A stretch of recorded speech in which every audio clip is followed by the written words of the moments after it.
Thank you very much. Please take your seats.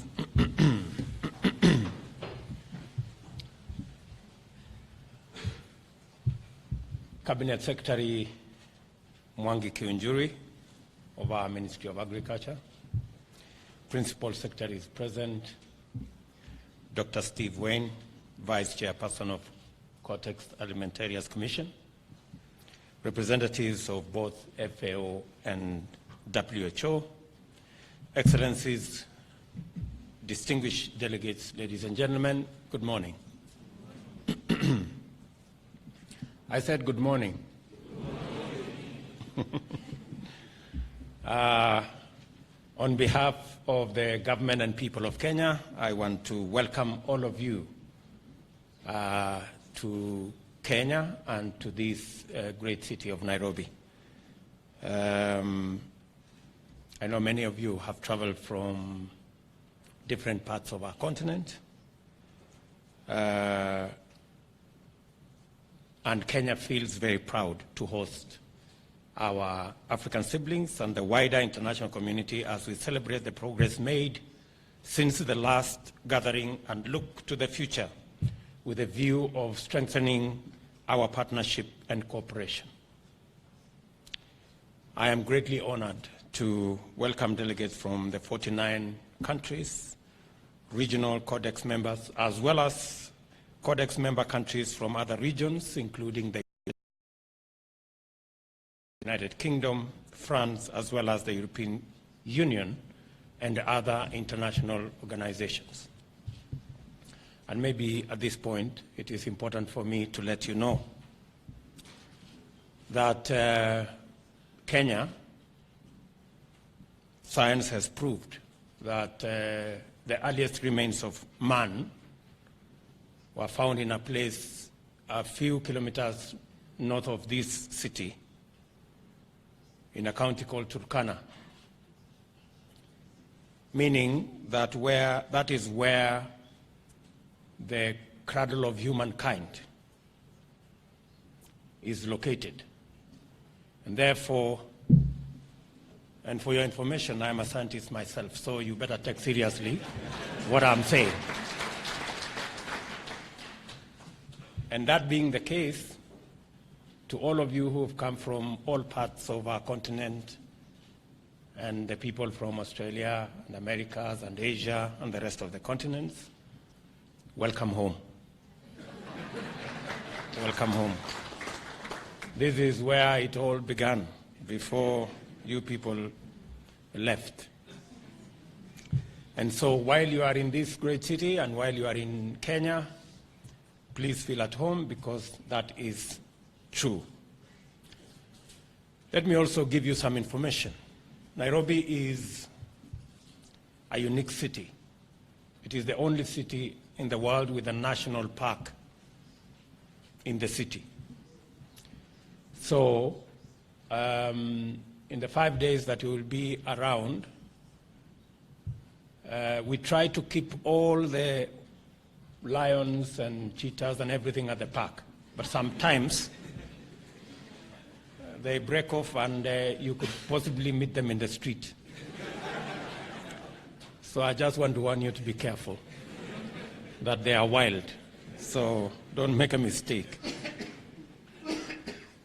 But we intend to focus in this meeting particular attention on the development of food safety and quality standards in order to secure consumer health and fair practice in the food trade. Our focus must therefore also include strengthening the regulatory, scientific, and technological capacities throughout the food value chain to facilitate these innovations that will shift food production and consumption towards greater sustainability. We are not mistaken in our conviction that the standards of Cortex Alimentarius are necessary to underpin these efforts.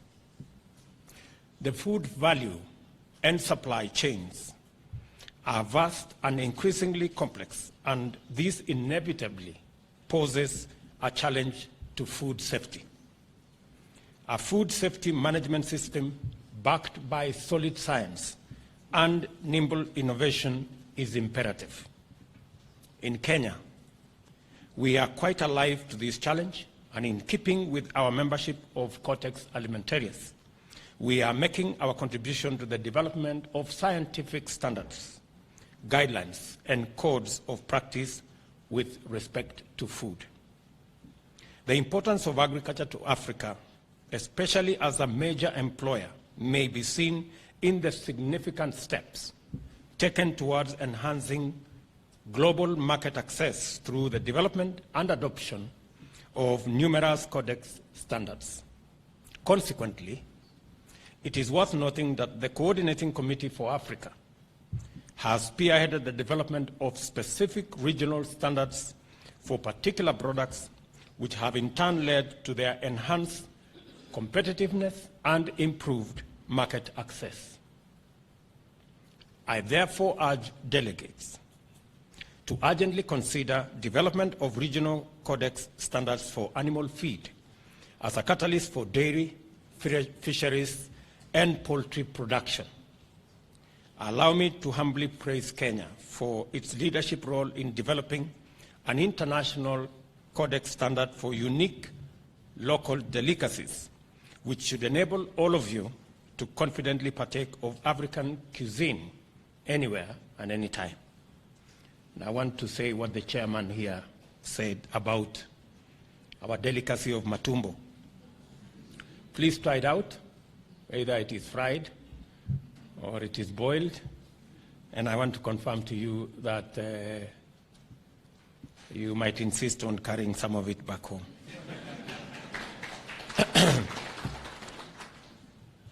We also co-chair the ad hoc committee revising the code of practice to minimize and contain antimicrobial resistance. I assure this session of the continued support of the Government of Kenya for the efforts of the standard-setting technical working groups under the Codex Alimentarius Commission. We do expect that the groups shall present standards that will ensure safety while promoting trade. As we embark on improving standards, expanding productivity, and enhancing market access, we must consolidate our capacities in the related areas of risk analysis, trust building, and public engagement. A risk assessment, management, and communication framework must be in place to enable us to engage and build trust with consumers through appropriate messaging in conjunction with strategic partners.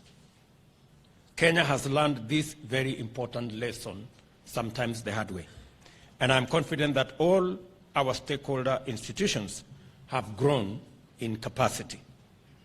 Increased awareness of health and safety issues has led to intensified interest in the quality, production, and handling of consumer products, and especially food. It is also notable that this session takes place at a time when consumer health, fair trade in food, and the enhancement of free trade within our nascent Africa Continental Free Trade Area is on the rise. This is as the United Nations World Food Safety Day. Therefore, the importance of food safety as a consumer right and trade enhancer cannot be overstated. In keeping with this emphasis, Kenya continues to laud our African brothers and sisters for seizing the Africa Continental Free Trade Area moment to create tremendous opportunities for empowerment of communities through trade, industrial transformation, and technology transfer. Unsafe food threatens thousands of lives every year. It is necessary to invest in greater capacity to manage food safety through regulation, laboratories, surveillance, and monitoring, especially by leveraging new technologies and innovation. In a fast-changing, complex, delicate, and demanding global market context, I submit here that Codex standards must remain as pillars of food safety in order for us to steer our economies and societies into more sustainable patterns of production and consumption. This is the best path towards ending hunger and all forms of malnutrition by 2030. Compliance with food safety and quality standards have a cost element whose implications are far-reaching.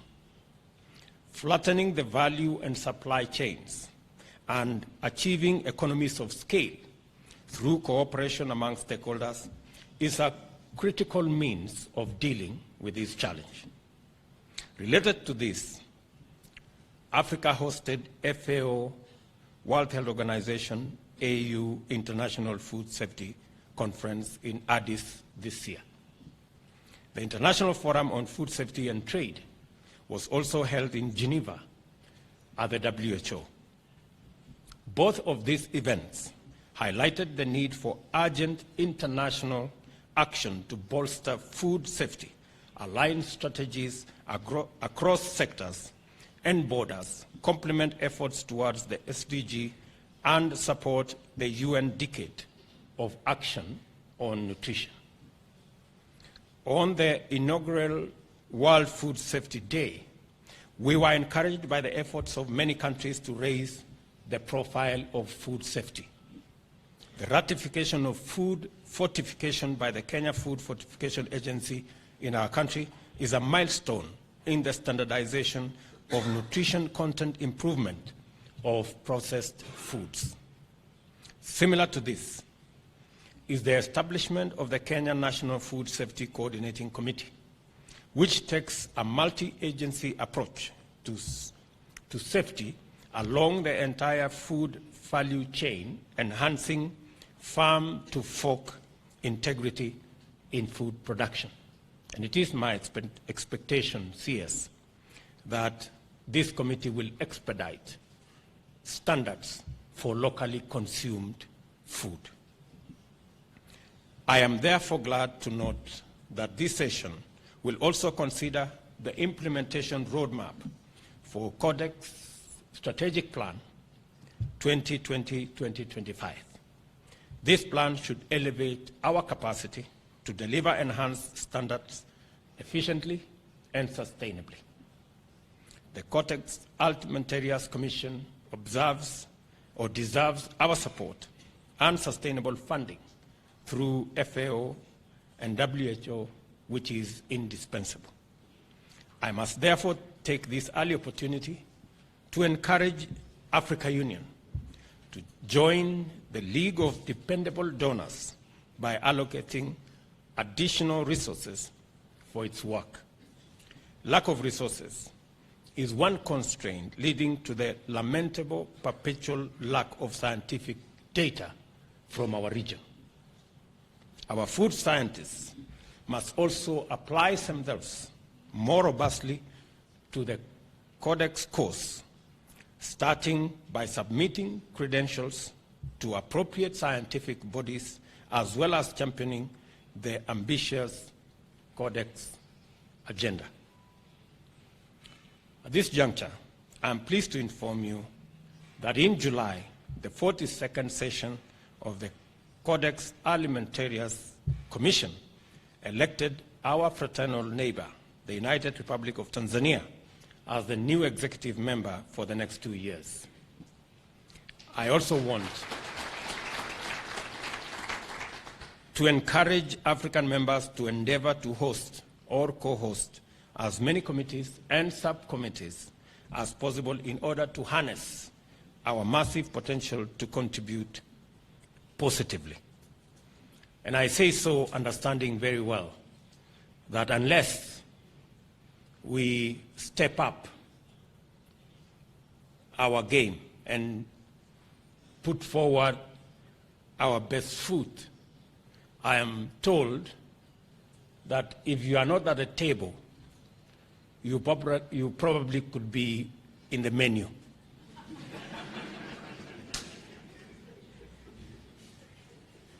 I am aware that this session will elect a new coordinator. and expect that the best member will win. Allow me, therefore, to dare congratulate the winner in advance. I cannot forget to thank the Africa region members for their unwavering support with which greatly elevated Africa's stature within the Codex family. I wish you all productive engagement and fruitful deliberations. Thank you very much, and God bless you.